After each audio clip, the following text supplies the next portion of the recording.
Bismillahirrahmanirrahim. Assalamualaikum warahmatullahi taala wabarakatuh. Salam sejahtera, salam pertemuan untuk teman-teman yang berkesempatan bersama dengan saya pada hari ini. Apa khabar saudara Puan Rosnah Abdul?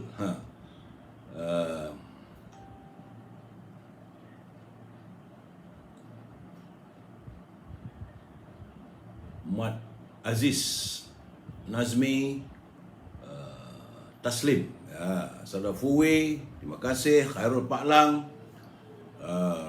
Muhammad Ali Sulaiman, Waalaikumsalam saudara Muhammad Aziz Azmi, pendek-pendek, tulisan kecil, minta maaf lah ya. Ibrahim Cik Muda, Eddie Didi, Syahar Ibrahim, Herman, Syuami Mak Zaid, saudara Rubidin, apa khabar Bi? Semoga sehat. Saudara Diana Dia, ya, Habizal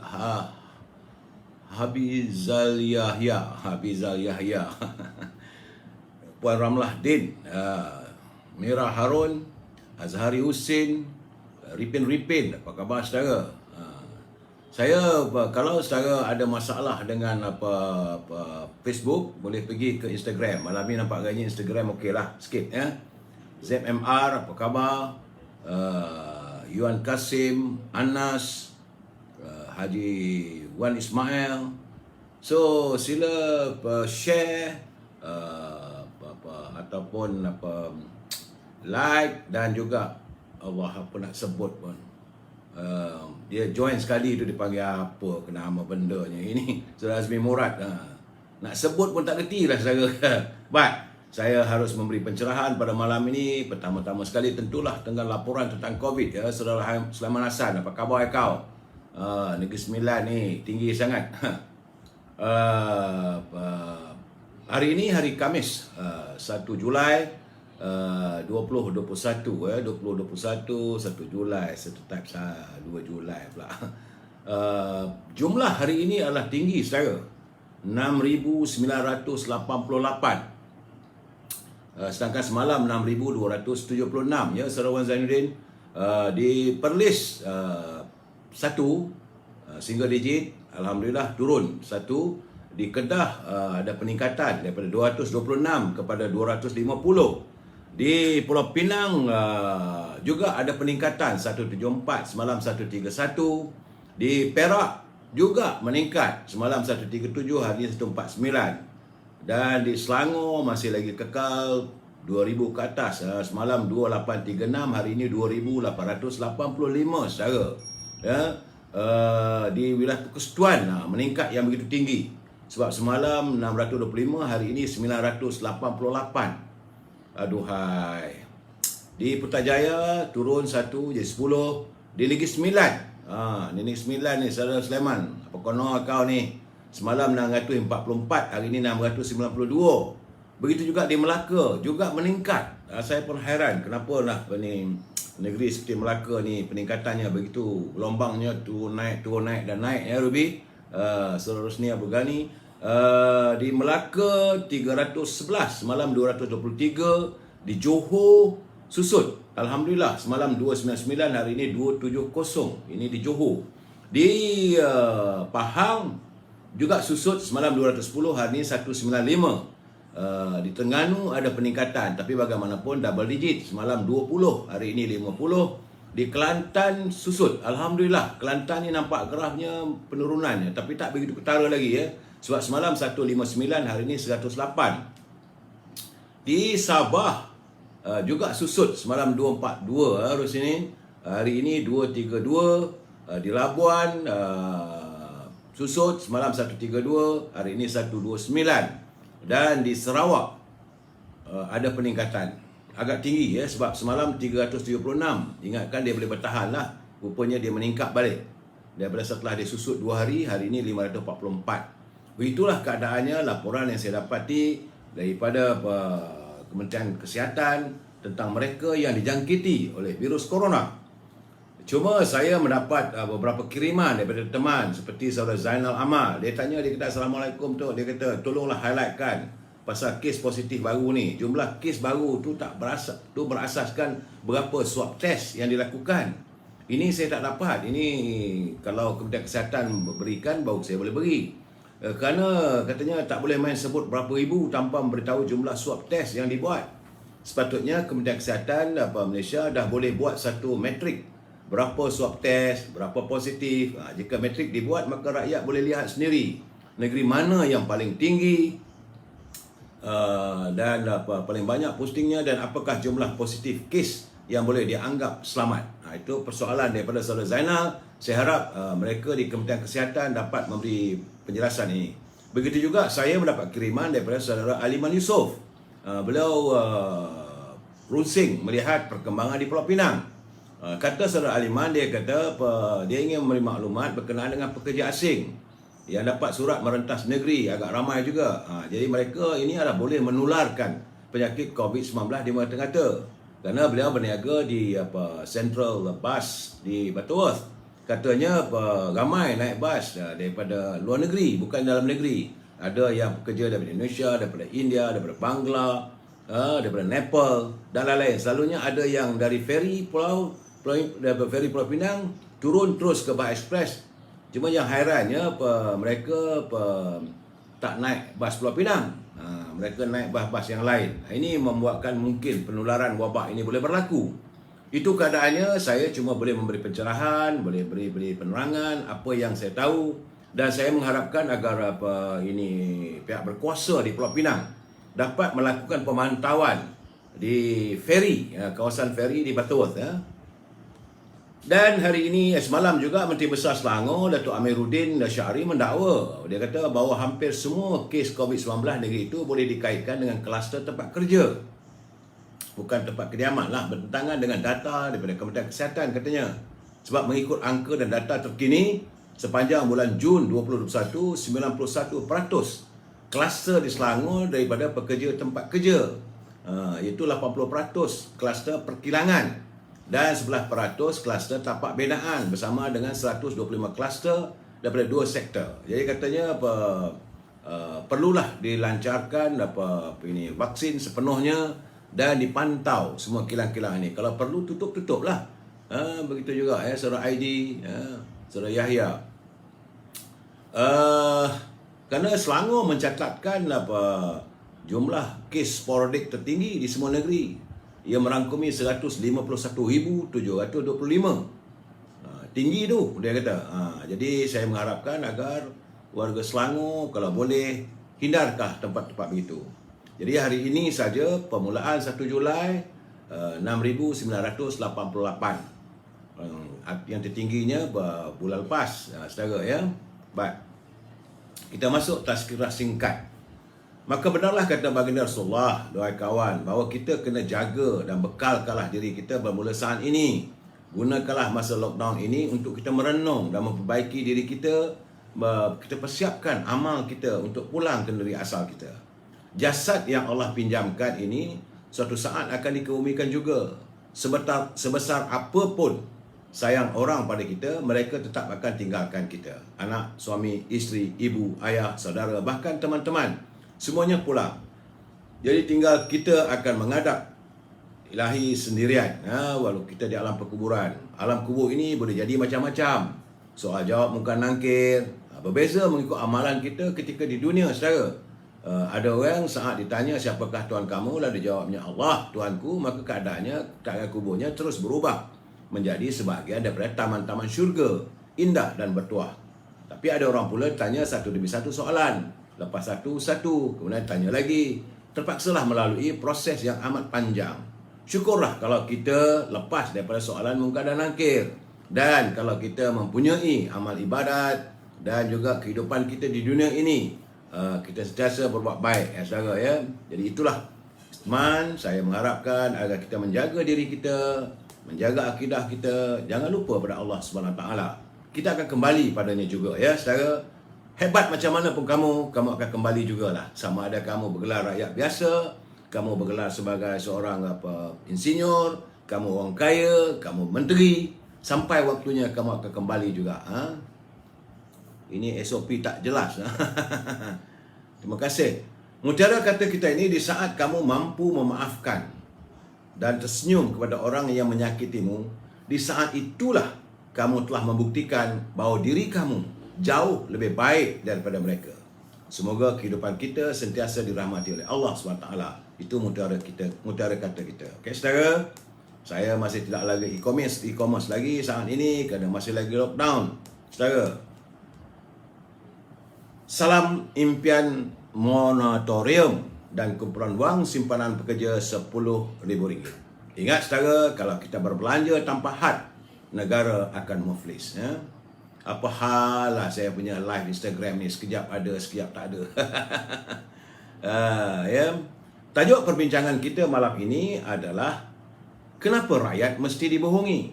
Ini persoalannya. Kenapa rakyat mesti dibohongi? Ya, saudara. Bagaimanapun, sebelum saya memberi pencerahan, kita santun dulu pantun Pak Nazil. Pak Nazil ni pantunnya pantun 3 ayat. Pendek-pendek tetapi cukup berarti. Kata Pak Nazil, buat baja jerami, jangan sia-sia. Islam agama resmi bagi negara Malaysia. Ini negara kita ni, Malaysia ini agama kita agama persekutuan, ya, iaitu Islam. Katanya lagi, pergi pasar malam, beli sepat benua. Allah jadikan Islam untuk kita semua. Jadi kita bersyukurlah kerana kita menikmati, kita ada akidah kita. Baik saudara, saya ingin mengingatkan saudara bahawa mereka yang menyunting live saya dan masuk ke channel YouTube dan juga channel-channel yang lain, semua itu adalah tanggungjawab anda semua. Setiap suntingan yang anda lakukan, anda bertanggungjawab. Saya tidak bertanggungjawab atas sebarang suntingan, melainkan yang saya buat secara live ini saja. Dan sebarang komen dan sebagainya, anda harus bertanggungjawab. Sebab saya tidak mampu untuk menilai dan menyemak satu persatu. Jadi cuma kalau saudara berinteraksi dengan saya, gunakanlah bahasa yang baik, saudara, ya. FB clear. Terima kasih saudara Rahim.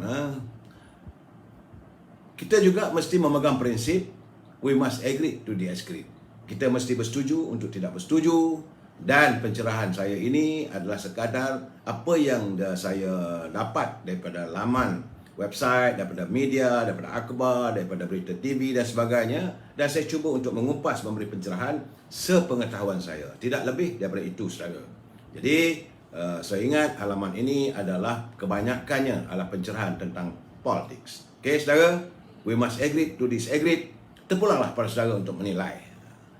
Saudara, sebanyak 28 tempat telah pun diputuskan bagi melihat anak bulan Zulhijjah, iaitu pada petang Sabtu 10 Julai bersamaan 29 Zulkaidah 1440 Hijrah.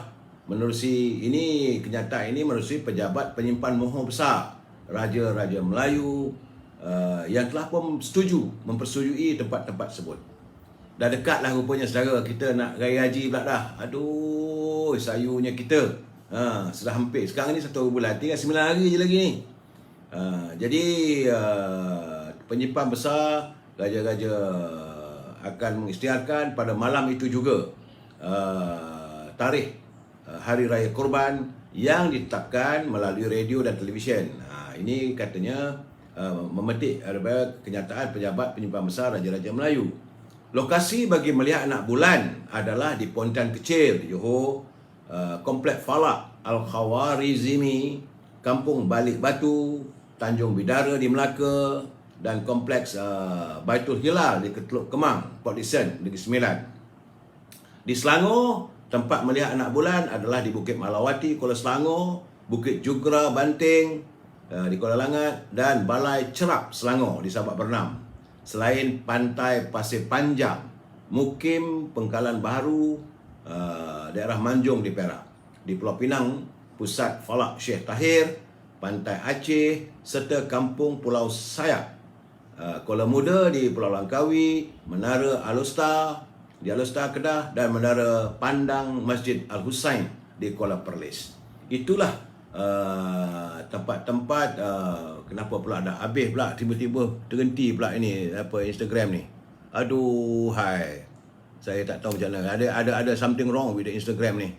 Anak saya pun tak dapat masuk. Kalau mereka mendengar, tolonglah masuk. Tengok apa yang jadi pada Instagram ni. Saya live baliklah dengan Facebook, saudara. Hari ini akibat kemurungan setelah diberhentikan kerja kerana PKP 3.0, seorang lagi lelaki mengambil tindakan nekat menggantung dirinya di Kuala Pilah sekitar jam 12.30, sama ada hari ini ataupun semalam. Aduhai, tanda akhir zaman dah sekarang. Terdapat kiriman video yang dihantar kepada saya, tapi saya cepat-cepat buanglah. Saya tak dapat hati melihat video itu. Akhirnya dia mengambil keputusan menggantung diri, menamatkan hidupnya. Dan menurut laporan polis, terdapat sebanyak 1,738 kes bunuh diri yang dicatatkan sejak tahun 2019. Pada tahun 2020 671, dan pada Januari hingga Mei adalah 498 untuk tahun ni saja, saudara.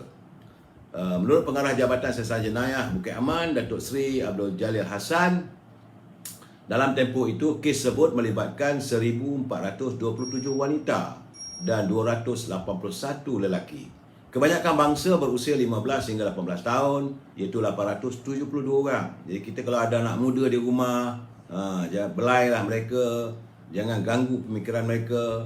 Manakala lingkungan umur 19 tahun ke atas adalah seramai 668 orang. Tahun ini Selangor mencatatkan jumlah tertinggi, iaitu jumlahnya 117 kes bunuh diri. Menurut Datuk Abdul Jalil, berdasarkan statistik, cara membunuh diri kerap berlaku adalah dengan menggantung diri 75%, terjun bangunan tinggi 13.6%, dan makan racun sebanyak 5-7%. Jadi siasatan mendapati 3 punca menyebabkan kejadian tersebut, antaranya masalah keluarga, masalah kewangan dan juga tekanan perasaan. Jadi berdasarkan trend yang berlaku, semua pihak bertanggungjawab, terutamanya masyarakat, untuk memainkan peranan penting bagi membendung gejala ini. Saudara, kita menyerulah individu yang mengalami masalah dan tekanan supaya mendapatkan bantuan segera serta sokongan daripada ahli keluarga. Statistik terkini bunuh diri di Malaysia berdasarkan tahun 2019 609, 2020 631 sehingga Mei 468. Umur 15-18 872, 19-40 tahun 668. Jantina lelaki 281, wanita paling tinggi lah 1427. Berdasarkan negeri Johor tertinggi 2019 dan 2020, iaitu 101 kes. Negeri tinggi pada tahun 2021 ini sebanyak 117 Selangor. Punca masalah keluarga, tekanan perasaan, masalah kewangan. Jadi kaedah bunuh dirinya gantung diri, terjun bangunan dan minum racun. Itulah gambarannya sekarang ni negara kita, saudara. Jadi kita berharaplah agar pimpinan negara, Kementerian Kesihatan mengkaji kaedah yang terbaik. Dan saya juga mendapat kiriman daripada seorang teman. Terima kasihlah cikgu, seorang guru, iaitu seorang guru ini kiriman daripada Ani Hazikah. Dia kata dia melihat seorang guru telah membantu sebuah keluarga. Di mana saya tak tahu. Ada kehilangan sumber pendapat tidak kurang. Tapi jadi keluarga tersebut diusir dan duduk dalam rumah yang begitu teruk, punya 2 orang anak. Akhirnya guru tersebut mencari rumah untuk dibeli dan dia pada niatnya nak sewa, tapi bila lihat keadaan keluarga tersebut tidak mempunyai pendapatan, maka duduklah secara percuma dulu. Terima kasihlah Bu Guru yang begitu mulia hatinya. Dan di Sungai Emas hujung kota Kuala Muda di Kedah, sebanyak 11 keluarga di kampung Sungai Emas hujung kota Kuala Muda bertindak memasang bendera putih kerana terputus bekalan makanan. Ini keadaannya berlaku sekarang ni. Wakil penduduk Nur Hanani Hassan berkata mereka mula memasang bendera putih depan rumah masing-masing, di mana kebanyakan penduduk sini adalah warga emas dan bekerja sebagai nelayan. Sebab itu bila mereka mempertikaikan kalau orang letak bendera putih depan rumah itu tak elok dan sebagainya, itu satu tindakan yang tak baik. Orang dah minta tolong SOS. Jadi hairannya pula di kawasan wakil rakyat yang menyebut tak elok pakai gantung bendera putih pun, maka orang di kawasan dia pun ada juga rakyat yang terpaksa memasang bendera putih. Saudara, itu keadaannya. ramai rupanya, bukan sedikit rupanya yang memasang bendera putih, menandakan mereka tidak mempunyai bekalan makanan lagi. Dan hari ini juga seorang teman saya menghubungi saya. Dia kata kesan daripada Arhan yang berhormat Menteri Dalam Negeri mau bertegas untuk mengambil tindakan terhadap mereka yang melanggar SOP dan sebagainya. Dia kata ada 2-3 buah kedai workshop yang diburu ketakutan apabila dia didatangi oleh pihak berkuasa, memberitahu bahawa mereka tidak lagi boleh membuka workshopnya di sekitaran Jalan Kelang Lama, tak silap saya.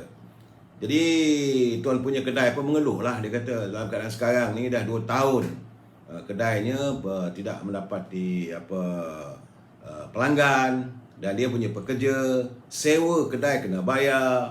Jadi kalau kena bayar sampai 10,000, mana nak duit? Sebab itu saya katakan bahawa kena carilah upaya bagaimana untuk kita menangani masalah, bukan saja kedai itu saja. Dan pihak yang punya kuasa janganlah tu angkuh, janganlah buat keputusan yang bukan-bukan, sebab mereka ni rakyat. Satu ketika nanti kita akan berjumpa dengan rakyat, minta sokongan bila datang pilihan raya. Sekarang kamu berkuasa, dia hanya kuasa di sederhana. Janganlah mengeluarkan kenyataan-kenyataan yang menyakiti hati rakyat. Sepatutnya santuni rakyat yang susah sekarang ni. Jadi kalau kedai workshop tutup lah, orang ada kereta, kalau rosak macam mana? Kena fikir benda tu. Banyak benda ni, bukan sikit saya. Sebab itu saya senyum sinis bila saya mendapat laporan di Thailand, pasukan polisnya melakukan rondaan di setiap kampung dan daerah. Saya tengok nak tangkap siapa pula. Rupanya dia menghantar makanan di mana rumah-rumah yang meletakkan bendera putih.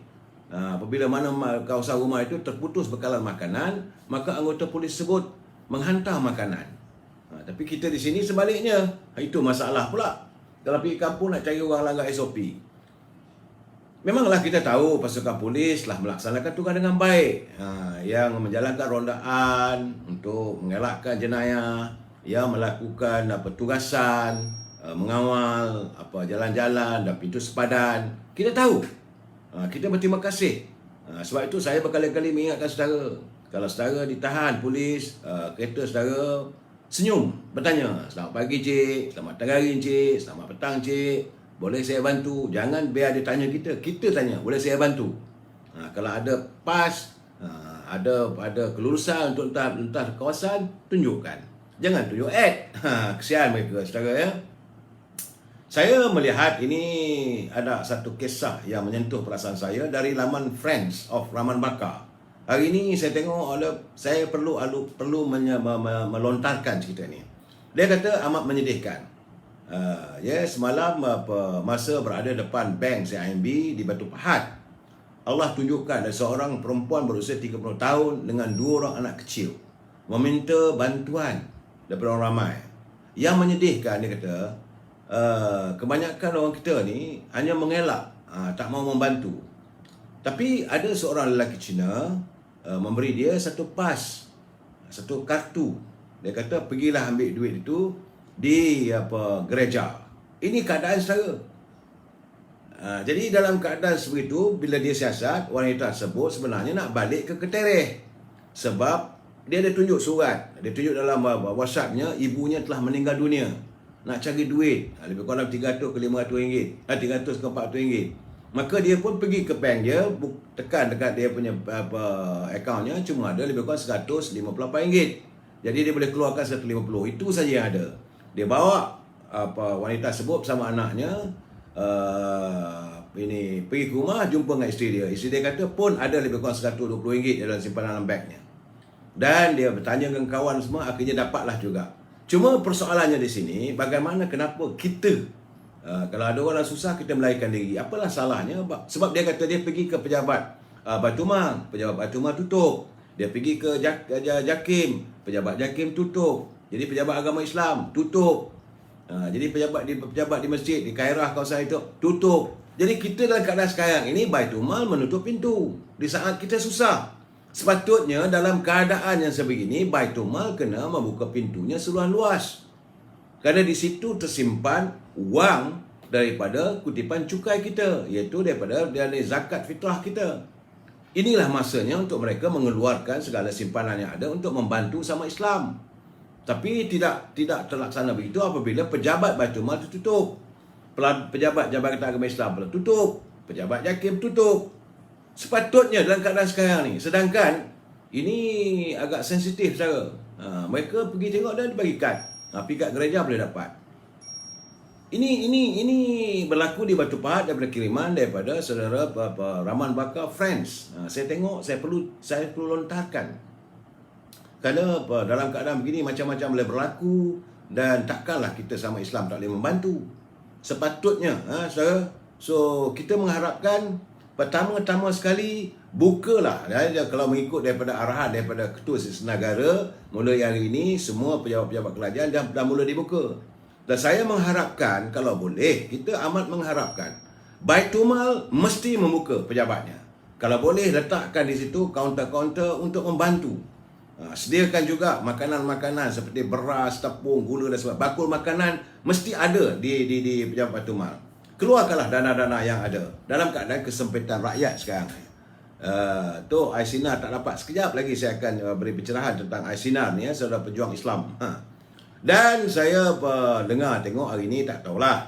Menurut Yang Berhormat Mulia Tengku Zafrul, dia kata pembayaran bantuan prihatin rakyat BPR tambahan kepada penerima golongan B40 akan dibuat secara berperingkat mulai hari ini. Terima kasihlah. Kita bercakap terima kasih. Kalau benar berlaku, terima kasih. Tapi bagaimanapun, sebagaimana yang saya selalu katakan, biarkanlah ianya sekata. Biarkanlah mereka-mereka yang melaksanakan pemberian bantuan tersebut itu sampai kepada sasaran. Jangan ada sebarang red tape. Jangan nak isi borang itu dan sebagainya. Akhirnya tunggu minggu depan. Minggu depan tak ada. Mengamuk lagi dalam Makcik Limah. Saudara, Kerajaan Negeri Sembilan pula dilaporkan.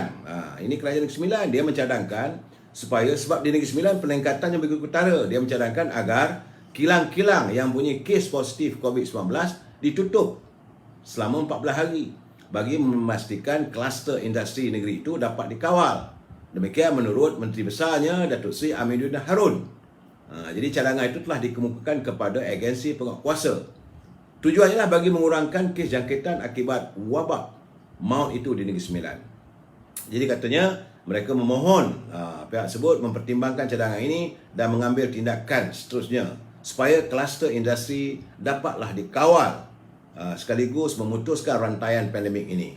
Jadi hari ini Negeri Sembilan merupakan negeri kedua tertinggi yang merekodkan positif COVID-19.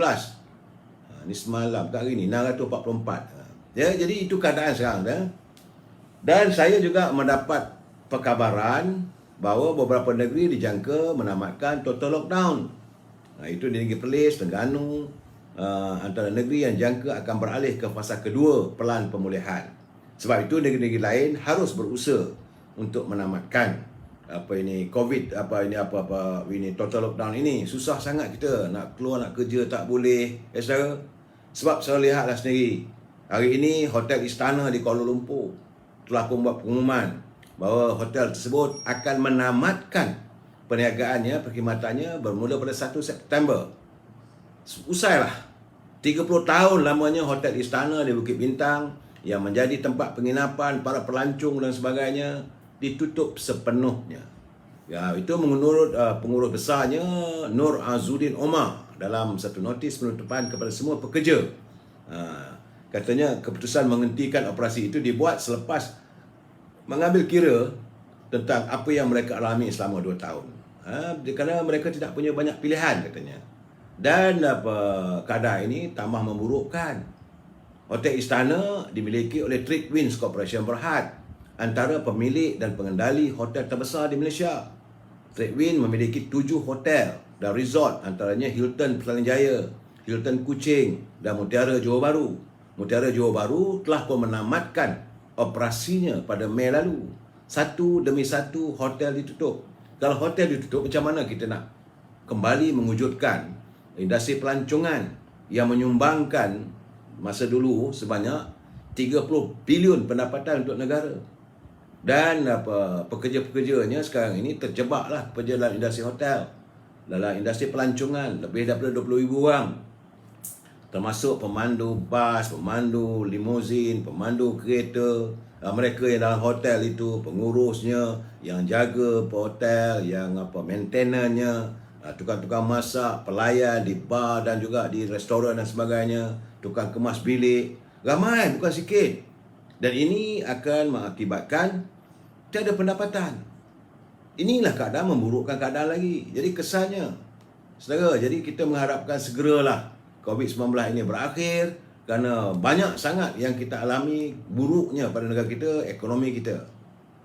Sebab itu saya lega sedikit bila katanya hari ini seramai 400 orang petugas parlimen sudah pun menerima dos pertama vaksin. Artinya parlimen sudah pun membuat persiapan untuk ke arah persidangan parlimen, ya.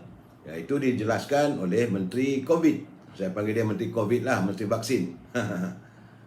Khairi Jamaluddin dan 400 orang. Mudah-mudahan bila dah semua dah dapat vaksin, maka parlimen boleh bersidang.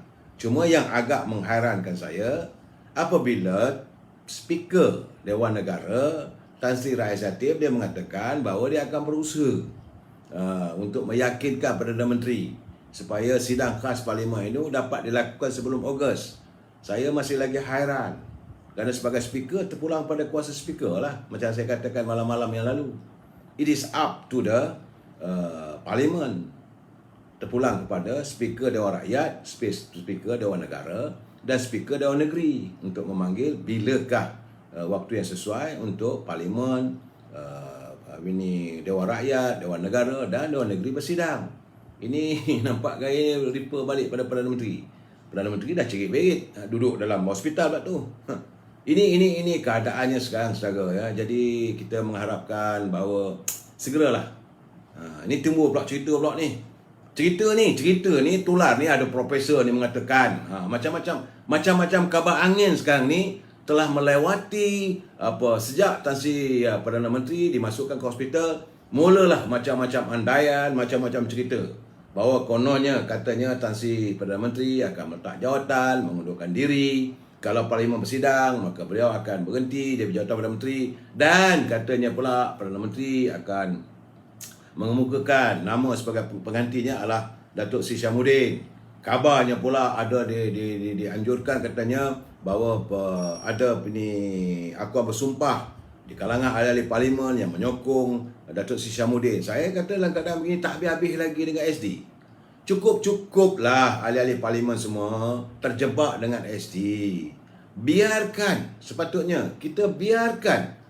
Apabila kalau benar Tan Sri Muhyiddin nak meletak jawatan, serahkan kepada Yang Tuan Agong. Biarlah Duli Yang Mulia Tuan Agong memikirkan calon yang sesuai.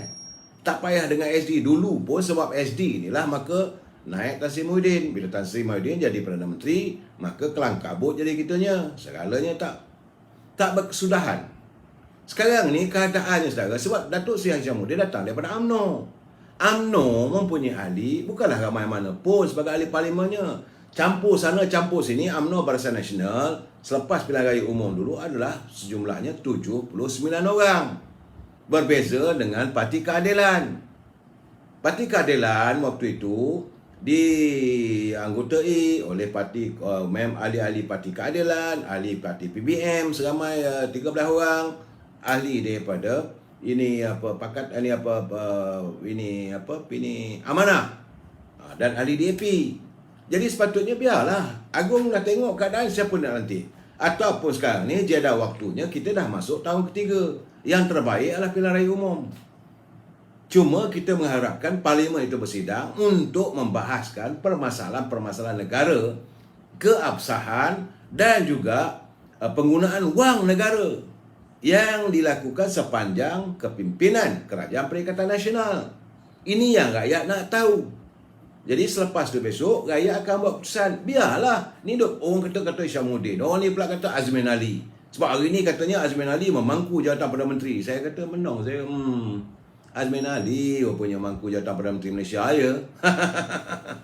Aduh, keadaan negaraku. Apakah nak jadi pada negara Malaysia ni dalam keadaan-keadaan yang sebegini? Sebab saya melihat tak habis. Masalah politik ini tak akan berkesudahan Sehinggalah bila selesai usainya apabila ada pilihan raya umum. Selagi tidak dibuat begitu, masing-masing lagi bertolak balik. Sebab Sabah kata begini, Sarawak kata begini.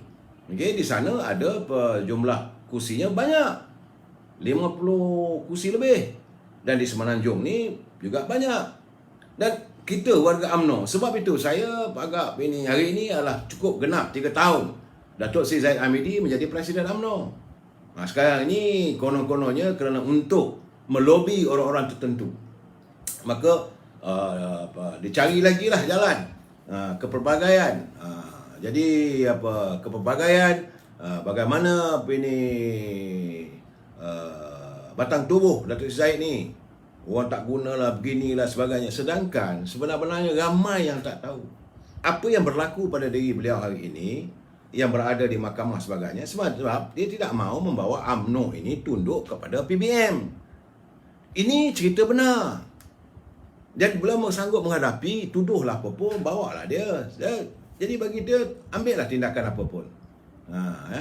Tak ada masalah pada dia. Tapi mereka-mereka yang lain, orang lain tu ada. Yang cuba untuk membawa ahli UMNO ini menyertai PBM apabila UMNO kalah. Jadi sekarang ni, beliau dah jadi Presiden UMNO, biarlah sepatutnya apa nak diwujudkan pembalahan itu, orang ini. Sampai waktunya ada pemilihan, pilih. Kenapa nak dikocakkan kesatuan dalam UMNO? Sebab UMNO mesti padu. Sebab kita mesti melihat, nak cari pemimpin ini bukan mudah saudara. Kita bukan mudah nak cari seorang pemimpin. Ya? So dalam masa saya dapat juga kiriman, ada kawan-kawan hantar kat saya, "Tok, berhentilah kempen untuk Tengku Razali." Saya bukan kempen. Saya menjelaskan kriteria-kriteria yang seharusnya diangkat dari Perdana Menteri. Saya tak ada niat langsung kata orang ni baik, tak ada. Terpulanglah pada anda sebagai pendengar. Sebab nak memimpin negara kita ni, kita mengharapkan hadirnya seorang, pertama-tama sekali dia mesti waras. Pemikirannya itu jelas. Tidak dipengaruhi oleh, kalau boleh janganlah seorang itu kaki minum, kaki arak. Tak maulah kita. Tak maulah pula yang terjebak dalam dadah ke apa. Tak mau. Kita mahu seorang yang waras pemikirannya. Saya tak menuduh sesiapa. Ini kriteria untuk menjadi pemimpin, pemikirannya waras. Yang kedua ni, dia mesti berketerampilan. Sebab kita akan menghadapi dengan dunia luar. Menghadiri persidangan antara bangsa dan sebagainya. Bukan boleh lembik aja. So, jadi kita mesti mempunyai keterampilan sebagai seorang pemimpin. Ada wibawanya. Dan mempunyai ideologi Muslim. Wajahnya, perjuangannya, kenyataannya. Dan dia mesti stand sebab negara ini, agama Islam ini adalah agama persekutuan. Ini mesti dicari seseorang. Saya tak tuduh sesiapa. Saya buka sekali terpulanglah. Jadi dia mesti mempunyai ideologi Muslim. Dan dia mesti berkarisma. Sama ada dia berucap, bukanlah mesti tengah ucapkan yang bombastik, tidak. Bila dia menyampaikan ucapan, orang terpegun. Macam mana di Turki? Apabila Erdogan berucap, satu dunia kagum. Kita lihat apa jadi di England apabila Theresa May sekejap dulu jadi Perdana Menteri England. Dia berucap dengan bahasanya, karismanya, walaupun dia seorang wanita. Begitu juga macam mana karisma Perdana Menteri di New Zealand, walaupun dia wanita. Sebab itu saya kata kalau gini keadaannya, Nurul Izzah lah pun boleh. Jadi yang paling penting sekarang ni, kita nak mencari pemimpin yang ada karisma. Kemudian dia mesti ada dedikasi untuk membangunkan negara ini. Bukan main lepas begitu. Bukan main mencari peluang-peluang untuk kroni dan sebagainya. Dan paling penting saya, dia pemimpin ni sebab negara Malaysia ni negara yang harmonis, berbilang kaum. Dia tidak boleh ego. Kalau kita memiliki seorang pemimpin yang ego, susah. Dia mesti go to the ground. Dia bukan dari kayangan. Kalau tegur pun tak boleh, usik sikit tak boleh. Jadi kalau nak bagi pandangan pun tak boleh. Takkan ini calon untuk pemimpin kita. Dan paling penting, tidak tamak dan haloba. Masalah kita ni apabila ada pemimpin yang tamak, yang haloba, nak menimbun kekayaan, menjadikan korun. Jadi Siapa tu? Saudara Muhammad Alia, jangan main pun tu. Aduh, saudara. Itu saya kata tadi, mesti ada ideologi Muslim. Tidak tamak haloba. Dan tidak sama sekali melihat kuasa dan projek. Ini tidak mencari projek untuk bagi pada kroninya. Ada nepotismanya, ada orang tertentunya. Sebab itu saya katakan, mencari pemimpin bukan mudah, saudara. Dan paling penting, tiada kroni. Kalau tiada kroni, tiada korupsi, tak ada korup, tak ada nepotisme, insya-Allah, sebab bumi kita ini masih lagi memiliki kekayaan. Masih lagi ada anugerah ilahi. Masih lagi kaya. Jadi kita menanti kehadiran seorang pemimpin yang tak ada kroni, yang tak ada nepotisme, yang tak ada korup. Ini paling penting, saudara. Supaya dia dapat memacu negara kita ini ke masa depan lebih baik, bukan untuk diri kita. Kita ni macam saya ni umur dah 65 tahun, dah dekat-dekat dah. Dia anak cucu kita. Warisan kita akan datang, yang akan kita tinggalkan. Kita berkesempatan hidup bahagia. Walaupun dalam keadaan 2 tahun ni menderitalah sedikit. Yang mana ada perniagaan, ada mengelonsu, ada yang jadi mufli dan sebagainya. Tapi sekurang-kurangnya dapat pernah menikmati kehidupan yang agak selesa. Tapi kita tak tahu anak cucu kita. Lihatlah wajah anak-anak kita di rumah.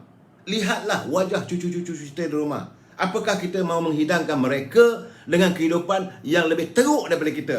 Kalau kita mempunyai pemimpin yang tak ada hala tuju. Kalau kita mempunyai pemimpin yang mementingkan diri. Kalau mempunyai pemimpin yang korup. Dan paling penting, kalau kita ada pemimpin yang kaki temberang. Ini masalah dia, saudara. Kemudian putus alam. Dan gila projek. Jadi setiap apa yang diumumkan, projek-projek itu ada untuk kepentingan diri dan keluarganya. Ini yang membuatkan kita dalam keadaan susah. Lah mereka ini gila untuk dapat gaji besar. Kemudian paling penting, gila betina pula tu. Ini jaga, saudara. Bukan mudah, saudara, nak jadi pemimpin. Kita tak mahu pemimpin yang gila kuasa. Kemudian bawa anak bini ke sana ke sini, buat rombongan dan sebagainya. Ini orang macam ini sebenarnya tak layak memimpin Malaysia. Dan dalam era-era sekarang ini, kita memerlukan satu pemimpin yang ada jati dirinya, yang meletakkan kepentingan pada rakyat, yang mau menyantuni bahawa kena ingat bumi ini, bumi Malaysia yang dianugerahkan oleh Allah SWT dengan penduduknya berbilang kaum. Sebagaimana yang saya nyatakan, bahawa pergilah ke mana-mana negara pun, saudara tidak akan jumpa sebuah negara seperti Malaysia di mana penduduknya berbilang kaum, hidup dalam keadaan yang penuh harmonis. Berbeza dengan negara lain. Di negara Arab pun, Arab sama Arab pun berperang. Kalau di Amerika, orang putih sama orang putih pun balah berperang. Cuma kalau di Amerika tu adalah sedikit rasisnya antara kaum kulit putih dengan kulit hitam. Tapi sesama mereka pun berbalah. Pergi ke negara-negara Afrika, sama-sama mereka bergaduh. Pergi ke bumi Arab ke ataupun di negara China ke, mereka bergaduh sama sini. Kita ni pelbagai kaum. Ada Melayu, ada Bumi Putra asli, ada India, ada Cina, ada Iban, ada Kadazan, ada Dusun, ada Bajau. Bajau pula ada Bajau Laut, Bajau Darat, ada kaum-kaum keturunan daripada Melanau, Dayak. Banyak, tapi kita boleh hidup dengan penuh harmonis. Inilah sesuatu yang berbeza. Sebab itu kita perlu memiliki seorang pemimpin yang tahu hala tuju, yang tahu menyantuni bagaimana sahabat yang almarhum Tengku Abdul Rahman, bagaimana Tun Razak menyantuni rakyat, membina pembangunan untuk rakyat, membawa kesejahteraan untuk rakyat. Ini kita perlu cari pemimpin yang begini. Jadi kalau saya cakap untuk setakat ini yang saya nampak yang bersih apa semua, kalau saya kata Tengku Razali, orang marah kat saya. Saya bukan nak berkempen, tetapi saya melihat ciri-ciri ini dalam keadaan seandainya Tan Sri Muhyiddin benar-benar mau mengundurkan diri. Kalau tidak, nanti kita seolah bunuh diri sendiri lah. Kalau kita memiliki salah pemimpin, saudara mungkin sayang pada seorang, mungkin saudara baik dengan seorang. Ramailah yang ada dekat anjung kuasa sekarang ni. Ramai.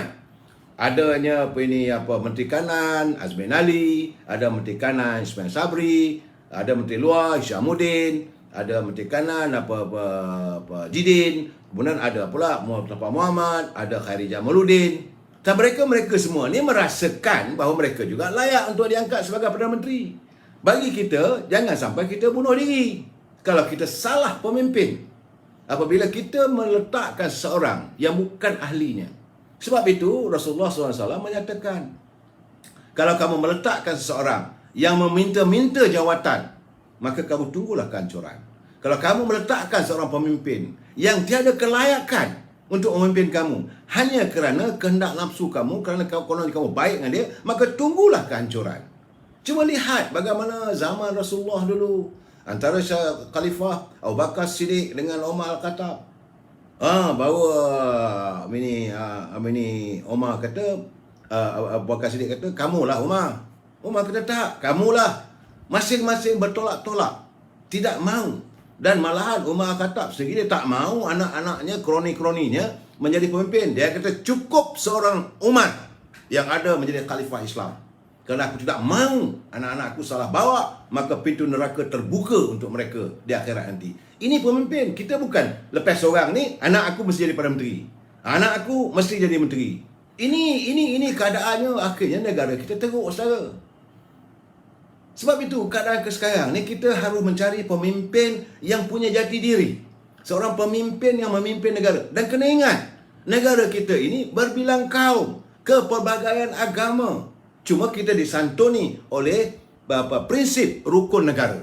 Ini mesti diletakkan dalam kita untuk menilai. Jangan saya dengar dari profesor ni kata bahawa Datuk Seri Syahmudin akan jadi Perdana Menteri, kononnya Tan Sri Muhyiddin akan bawa Tan Syahmudin bawa jumpa agung untuk dilantik sebagai Perdana Menteri, kononnya mempunyai SD dan sebagainya. Saya kata jangan main-main. Akuan bersumpah ini belum pasti. Jangan lupa peristiwa Sheraton. Sokong punya sokong apa jadi pada negara. Kita tidak boleh melantik seorang Perdana Menteri berdasarkan kepada sokongan akuan bersumpah. Dia mesti mendapat sokongan sepenuhnya apabila dibawa ke parlimen. Mesti mendapat sokongan majoriti di kalangan ahli dewan.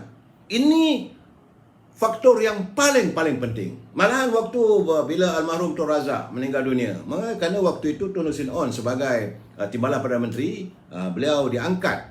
Mana ahli-ahli UMNO bersetuju beliau menjadi Perdana Menteri. Maka beliau pergi ke parlimen untuk mendapatkan keabsahannya dan legitimasi adalah bawah usul undi kepercayaan. Baru dia boleh mentadbir. Dr. Mahathir pun peringkat awal dulu pun sama. Cuma apa yang berlaku era Tan Sri Muhyiddin tidak berlaku sampai lebih setahun lebih. Ini jadi saya mengharapkan saudara bila orang bercakap tentang ini, saya nak bagi tahu bahawa dalam UMNO sendiri, dari hierarki kepimpinannya, Datuk Syahmudin bukan pemimpin dalam UMNO. Beliau hanyalah sebagai Ketua Bahagian Sembrong dan Bendahari Barisan Nasional. Dia bukan ahli majlis tinggi UMNO. Bagaimana dengan Datuk Ismail Sabri? Bagaimana dengan Presiden UMNO masih ada lagi, Datuk Zahid Hamidi? Kenapa ditepikan? Beliau masih belum dibuktikan bersalah. No one is guilty unless proven by the court. Ini keadaannya. Tapi Datuk Zahid Hamidi memilih untuk membersihkan diri dia. Kerana kita ada Ismail Sabri, kita ada juga Datuk Mahathir Khalid, naik Presiden. Okeylah, tak bolehlah Tok Mat nak nanti sebagai Perdana Menteri sebab beliau bukan ahli parlimen, sebab beliau sebagai ahli Dewan Negeri. Okey, kita terima. Tapi bagaimana dengan ini Datuk Seri Mahathir Khalid? Bagaimana dengan Datuk Ismail Sabri? Tiba-tiba ambil orang lain yang bukan majlis tinggi. Ini masalah sebenarnya. Jangan mengundang masalah dalam kita mencari kepimpinan. Itulah jahanam bila kaki semburit jadi Perdana Menteri. Ini keadaan saudara, kita tak tahulah. Dan sekarang ni kita masuk bab yang paling utama. Saya agak kecewa sebenarnya. Setelah 2 hari ni saya duduk menong sendirian, saya pun bertanya pada diri saya, kenapa rakyat mesti dibohongi? Ini satu hal lagi. Kenapa pimpinan membohongi rakyat? Sebab ini kerana segala-galanya sekarang ni dah celaru. Segala-gala celaru. Menteri itu kata ini, menteri ini kata ini, tak sekata. Dan dalam apa ini SOP-nya bahawa sebenarnya sekarang ni kita berada dalam darurat. Kita dah ada PKP. Kita dah ada total lockdown. Nak dibuat PKPPD buat apa lagi? Ini persoalannya. Why must you wujudkan lagi PKPD, Perintah Kawalan Pergerakan D itu apa? Diperketatkan. Nak ketat apa sekarang ni memang total lockdown. Dan sebab itu saya kata kadang-kadang dia orang ni buat macam mana ni? Saya bukan nak mencabar, tidak. Saya memberi penjelasan, kita dalam keadaan darurat. Rakyat tahu, we are in the state of emergency. Kita dalam peperangan dalam memerangi wabak virus corona yang jumlahnya masih belum berkurangan. Jadi kita wujudkan darurat. Bagaimanapun Raja-Raja Melayu akhirnya dalam perbincangan pada 16 Jun dulu menyatakan bahawa dengan mewujudkan darurat ini bukan mampu untuk mengurangkan PKP dan mengurangkan COVID-19. Jadi perlu ada dicari jalan lain, kaedah lain yang perlu dipikirkan. Yang kedua, parlimen perlu dibuka semula. Diadakan persidangan supaya dapat dicari. Carilah bagaimana dalam keadaan kita menangani masalah COVID-19. Saudara, ini kita tengok bercelaru habis.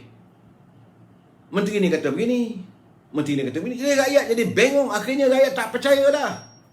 Sebab dari kiriman nota yang saya lihat hari ini, nota yang ada dalam telefon saya, ini nota daripada Majlis Keselamatan Negara. Mungkin saya silap dalam pengetahuan saya, mungkin dalam penterjemahan saya silap, tapi saya nampak bila kenyataannya dia kata itu dalam kiriman. Saya ingat saudara pun ada, kalau buka daripada MKN punya pesanan dalam handphone kita, dia tulis tu pakej pemulih berjumlah 150 bilion merangkumi suntikan langsung fizikal kerajaan sebanyak 10 bilion bertujuan memberikan bantuan menyeluruh pada rakyat. Jadi apakah 10 bilion saja yang rakyat masukkan? Ini yang saya, iya ke? Katanya 150 bilion. Ini keadaannya, jadi kita, kalau 10 bilion tak cukup. Jadi apakah ini berarti kerajaan sekarang ni hanya melakukan suntikan sejumlah 10 bilion untuk bantuan sebagaimana yang janjikan. Menjanji pada Makcik Kiah lah, Makcik Limah dah tak sebut pun dah. Bagaimana yang Mula Teguh Lali kata, Makcik Kiah pun gamaknya dah nazak lah gamaknya. Saudara Laila, Zaiti, Imi. Saya minta maaf, Instagram tadi ada sedikit dalam keadaan sekarang ni. Saya bercakap terus terang saudara, saya agak stone age. Saya bukanlah bijak sangat mengendalikan gadget-gadget yang ada ni. Dah malas lah fikir semua tu. Berusaha juga tapi tak pandai-pandai lagi. Jadi dalam keadaan begini saudara, bagaimana dengan bantuan prihatin yang lalu? Bantuan prihatin 1.0 tak selesai lagi, 2.0 tak usai lagi, dan sekarang ni 3.0. Jadi setiap janji ahli parlimen kononnya diperuntukkan sejumlah 300,000 untuk tujuan pembelian makanan rakyat yang terkurung atas perintah Kawalan Pergerakan dan Darurat. Ini untuk program baku makanan. Saya bertanya dengan kawan-kawan saya, ramai lagi kata belum dapat lagi. Bunyinya sedap. Jadi sekarang ni masalah kalau rakyat 1,000 pejabat wakil rakyat tak pening kawan tu. Itu peringkat ahli parlimen. Bagaimana Dewan Negeri? Apakah ahli-ahli parlimen saja diberi peruntukan 300,000? Bagaimana ahli Dewan Negeri? Dewan Negeri pun perlu ada peruntukan kawasan masing-masing. Jadi keadaan begini tak sekata. Jadi saya kata, kenapalah berbohong dengan rakyat? Jadi sekarang ni bila sebut 300,000 kepada setiap wakil rakyat, artinya ahli Dewan Negeri pun dapat. Kalau ahli Dewan Negeri tak dapat, macam mana? Sebab kena ingat saudara, tiap-tiap parlimen tu ada satu kawasan parlimen tu ada 3 Dewan Negeri, ada 4, ada 6. Dia bukan merangkumi semua. Dan dia kan boleh capai semua. Jadi perlu ada ahli Dewan Negeri adanya. Kemudian janjinya, penangguhan bayaran hutang bank, moratorium tanpa faedah. Rupa-rupanya ia sekadar penstrukturan semula. Ini yang saya dapatan saya. Jadi hutang yang mungkin tinggal lagi 10 bulan distruktur balik jadi mungkin 24 bulan. Memang katanya tak ada faedah, tapi bagaimana dalam tempoh 90 hari ini? Ini juga persoalan yang perlu ditangani. Dan harapan rakyat, ini sebenarnya saudara, harapan rakyat minta supaya kumpulan wang simpanan pekerja RM10,000 secara one off. Itu tidak terlaksana. Tuntutan kita adalah RM10,000 one off. Dapat duit tu barulah ada kelegaan untuk menstrukturkan ekonomi rumah masing-masing. Beras nak beli berapa, simpanan stok berapa, barulah berjalan ekonomi negara pun berjalan. Barulah kedai-kedai boleh dibuka, maka ekonomi bergerak. Jadi kita meletakkan alasannya COVID tak boleh bergerak. COVID tak boleh bergerak. Takkan nak biarkan rakyat mati kering? Jadi janjinya penyimpan pula daripada ini okeylah, tak dapat 10,000, kata 5,000 pun seronoklah rakyat. Tetapi sebab janjinya penyimpan dalam tabung kumpulan wang simpanan pekerja melalui iCitra boleh mengeluarkan wang simpanan sejumlah RM5,000. Seronoklah rakyat. Lega lah, alhamdulillah, syukur Tan Sri. Rupa-rupanya ia bukan dari akaun yang lain. Rupanya diambil daripada akaun 2. Akaun 2 yang seharusnya ia digunakan untuk emergency. Untuk nak beli rumah ke, untuk sakit ke, kalau rawatan, nak melakukan pembedahan. Ini tabungan dalam akaun 2 itu. Tapi sekarang ini kalau diambil daripada tabung 2 sampai kering. Sebab katanya, kalau dah habis, tak cukup daripada tabung 2, baru diambil daripada tabung 1. Sebab akaun dalam kumpulan wang simpanan pekerja ada 2. Akaun 1, akaun 2. Jadi rakyat ingatkan di satu mekanisme yang baru ada pula iCitra. Rupanya iCitra ni macam iLestari juga. Patah balik ke belakang. So jadi benda begini, saya hairan lah kenapa rakyat mesti diletakkan. Akhirnya besok mereka akan menyalahkan rakyat.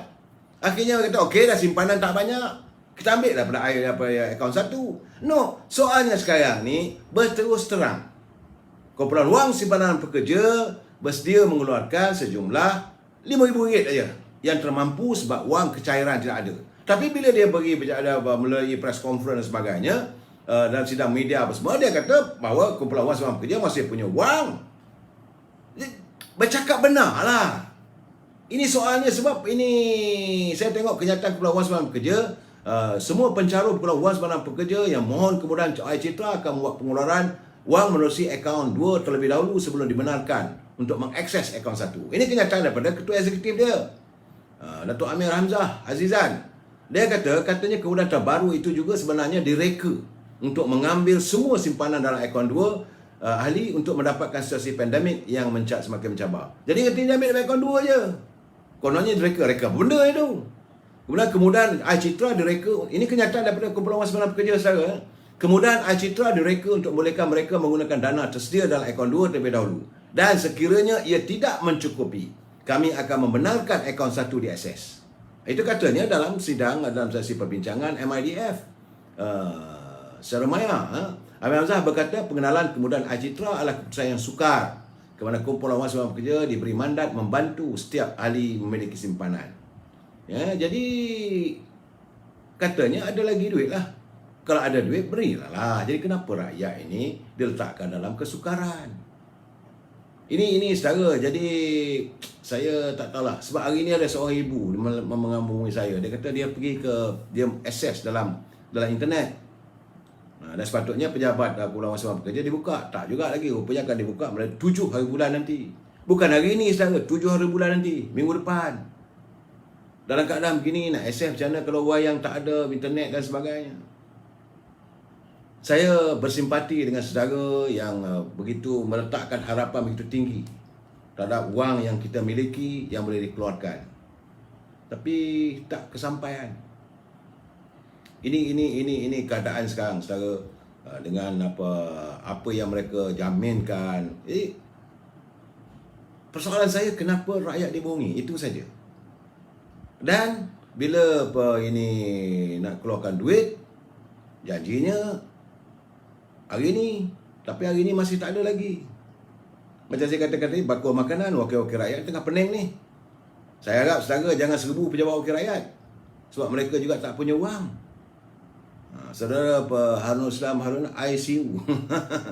Jadi saya tak mau menggunakan perkataan kena kencing dan sebagainya, tapi bagi saya kenapa rakyat dibohongi? Sebab